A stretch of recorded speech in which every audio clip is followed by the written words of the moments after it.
सरकारी सेवा योजना चैनल पर आप सभी लोगों का अभिनंदन है।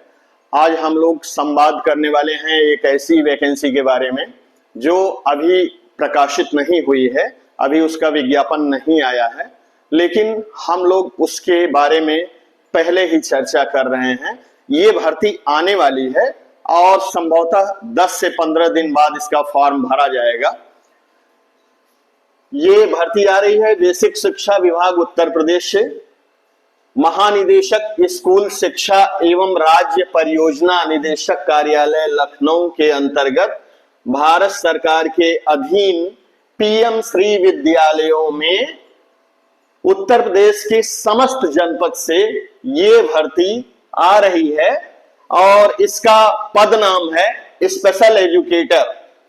स्पेशल एजुकेटर VI यानी visual impaired, HI means hearing impaired और MR यानी मेंटल रिटार्डेशन। ये 3 ट्रेड से जो लोग BEd किए रहेंगे या DEd किए रहेंगे वो आवेदन कर सकते हैं। इसकी योग्यता है स्पेशल BEd या स्पेशल DEd। स्पेशल BEd जो लोग किए हैं वो भी आवेदन कर सकते हैं और स्पेशल DEd जो लोग किए हैं वो भी आवेदन कर सकते हैं। और इसमें तीनों ट्रेड वाले लोग आवेदन कर सकते हैं, चाहे उन्होंने VI से किया हो BEd अथवा DEd, या HI से किया हो BEd अथवा DEd, या MR से किया हो।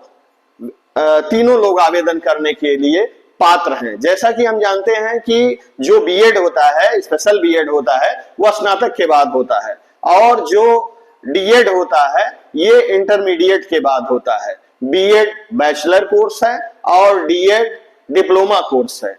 तो डिप्लोमा वाले भी आवेदन कर सकते हैं और बैचलर डिग्री वाले लोग भी आवेदन कर सकते हैं। अंतर यह है कि स्पेशल शिक्षा के अंतर्गत आपने BEd किया हो अथवा स्पेशल शिक्षा के अंतर्गत आपने DEd किया हो, चाहे आपने MR से किया हो या HI से किया हो या VI से किया हो, आप आवेदन कर सकते हैं। अब इसमें देखने वाली बात यह है कि जो कुल जगह है पूरे उत्तर प्रदेश के 75 जनपद से ये जगह आई है और कुल 1285 जगहें टोटल हैं। 718 पदों पर भर्ती होगी पहले चरण में और 567 पदों पर भर्ती होगी दूसरे चरण में। यानी ये भर्ती 2 चरणों में की जाएगी। टोटल जो 1285 पद हैं इनको फरकेट कर दिया गया है, अलग अलग कर दिया गया है। 718 पद पहले चरण में भरे जाएंगे और 567 पद दूसरे चरण में भरे जाएंगे। क्वालिफिकेशन की बात हम लोगों ने कर ही लिया। अब उसके साथ साथ सीटेट अगर आपने किया है या यूपी टेट आपने किया है तो आप आवेदन कर सकते हैं। इसके साथ ही RCI का रजिस्ट्रेशन भी होना चाहिए। RCI का रजिस्ट्रेशन आवश्यक है। फॉर्म भरते समय RCI का रजिस्ट्रेशन आवश्यक नहीं है, लेकिन जब आप इंटरव्यू के लिए जाएंगे तो वहां आपसे RCI का रजिस्ट्रेशन मांगा जाएगा। स्पेशल एजुकेटर के लिए मानदेय निर्धारित किया गया है 15,950 रुपया, यानी 15,950 रुपया प्रति माह वेतन दिया जाएगा। अब हम लोग बात करते हैं कि भर्ती प्रक्रिया क्या होगी और इसमें तरीका क्या होगा चयन का। हम लोगों को पहले से ये पता है कि ये भर्ती आउटसोर्सिंग के माध्यम से ही भरी जाएगी, आउटसोर्स के माध्यम से ही भरी जाएगी। जो जिला स्तर पे चयन समिति बनाई गई है उस चयन समिति में पहले डायट के प्राचार्य अध्यक्ष बनाए गए हैं। डायट कहा जाता है जिला शिक्षा एवं प्रशिक्षण संस्थान को, वहां के जो प्रिंसिपल हैं उनको अध्यक्ष बनाया गया है। BSA सदस्य हैं, यानी जिला बेसिक शिक्षा अधिकारी को सदस्य बनाया गया है।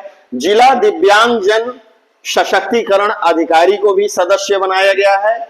सहायक वित्त एवं लेखा अधिकारी समग्र शिक्षा को भी सदस्य बनाया गया है और जिला समन्वयक समेकित शिक्षा को भी सदस्य बनाया गया है, यानी जो डिस्ट्रिक्ट कोऑर्डिनेटर हैं समेकित शिक्षा के, उनको भी सदस्य बनाया गया है।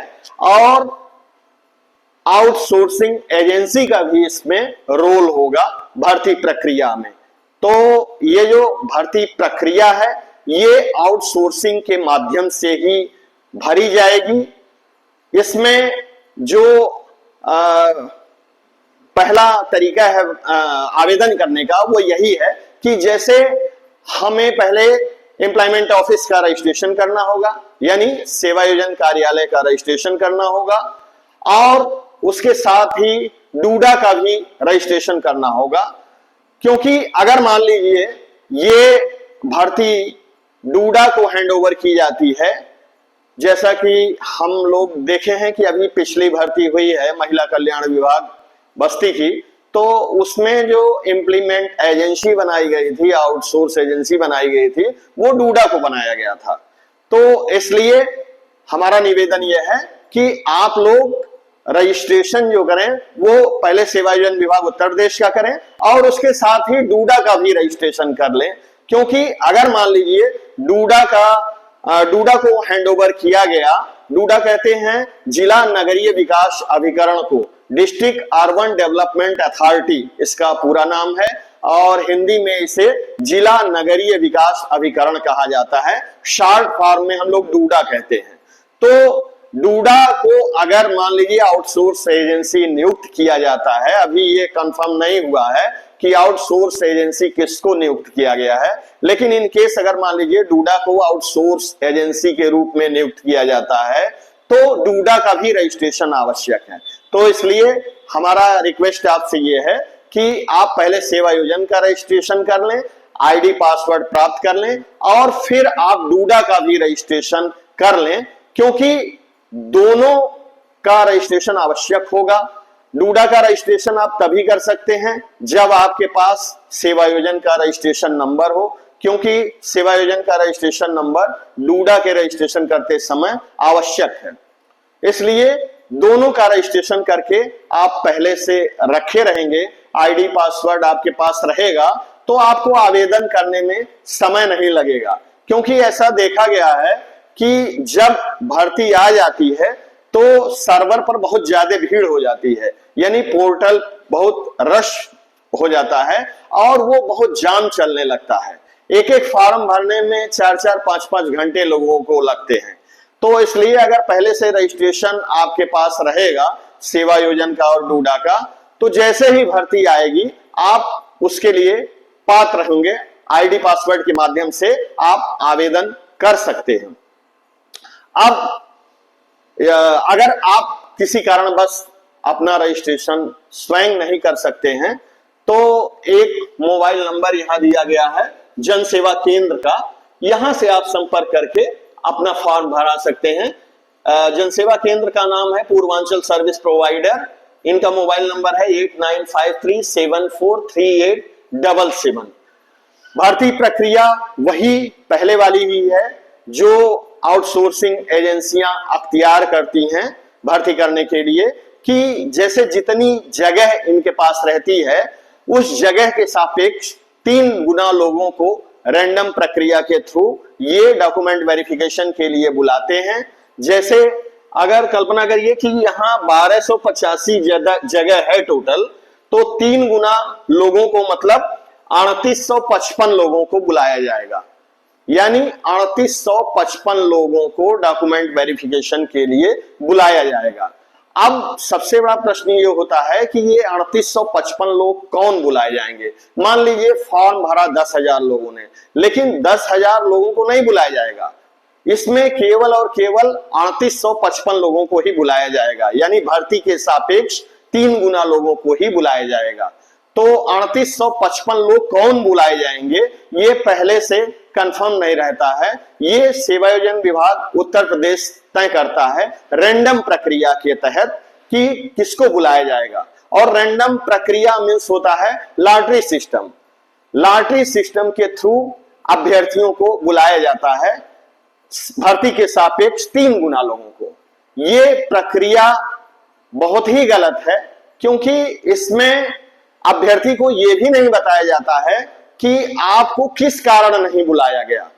जैसे हम लोगों को यह पता है कि अगर परमानेंट वैकेंसी कोई निकलती है तो जितने लोग फॉर्म भरते हैं सबको बुलाया जाता है, सबका कॉल लेटर जारी होता है, सबको लिखित परीक्षा के लिए बुलाया जाता है, सबको इंटरव्यू के लिए बुलाया जाता है, सबसे टाइपिंग टेस्ट लिया जाता है। तो अभ्यर्थी को यह संतोष रहता है कि हमने फॉर्म भरा और हमको बुलाया गया। लेकिन यह भर्ती प्रक्रिया इतनी खराब प्रक्रिया है कि इसमें सारे अभ्यर्थियों को नहीं बुलाया जाता है। इसमें भर्ती के सापेक्ष 3 गुना लोगों को ही बुलाया जाता है, और वो 3 गुना लोग कौन बुलाए जाएंगे ये किसी को नहीं पता रहता है। इसीलिए अभ्यर्थी शासन प्रशासन के अधिकारियों पर आरोप लगाते हैं कि वो लोग जुगाड़ वाले बच्चों को ही बुलाते हैं। हालांकि इसमें क्या सच्चाई है इसकी मैं पुष्टि नहीं कर रहा हूं, लेकिन ये अभ्यर्थियों का आरोप रहता है कि जिन लोगों का जुगाड़ रहता है उन्हीं लोगों को रैंडम तरीके से शॉर्ट लिस्टेड किया जाता है और उन्हीं लोगों को डॉक्यूमेंट वेरिफिकेशन या इंटरव्यू के लिए बुलाया जाता है। इसलिए ये भर्ती प्रक्रिया सही नहीं है। आप लोग हमारे साथ आइए और हम लोग इस बात को शासन प्रशासन के साथ बैठ के रखें कि इस भर्ती प्रक्रिया में सुधार की आवश्यकता है, क्योंकि जो बच्चे बुलाए नहीं जाते हैं डॉक्यूमेंट वेरिफिकेशन या इंटरव्यू के लिए वो कुंठित होते जा रहे हैं। उनका ये आरोप रहता है कि साहब हमने 10 फार्म भरा, कोई कहता है कि हमने 15 फार्म भरा, कोई कहता है कि हमने 20 फार्म भरा और हमको आज तक किसी आउटसोर्स एजेंसी ने नहीं बुलाया इंटरव्यू के लिए या डॉक्यूमेंट वेरिफिकेशन के लिए। तो वास्तव में ये भर्ती प्रक्रिया गलत है। इस भर्ती प्रक्रिया में सुधार आना चाहिए, और सुधार तभी आएगा जब आप लोग एकजुट होकर के हमारे साथ मिलकर के अपनी आवाज को शासन प्रशासन के अधिकारियों तक पहुंचाएंगे, तभी इस भर्ती प्रक्रिया में सुधार लाया जा सकता है। अन्यथा अगर आप चुपचाप घर में बैठे रहेंगे तो आप केवल और केवल कुंठा के शिकार होंगे और इसके अलावा कुछ नहीं होगा। आप लोग हाथ पे हाथ रख के बैठे रहते हैं, आप लोग कुछ करते नहीं हैं। इसलिए हमारा निवेदन है कि आप लोग हमारे साथ आइए और हम लोग अपनी बातों को शासन प्रशासन तक पहुंचाएं, जिससे सरकार सुधार लाए और इस भर्ती प्रक्रिया को बेहतर बनाया जा सके।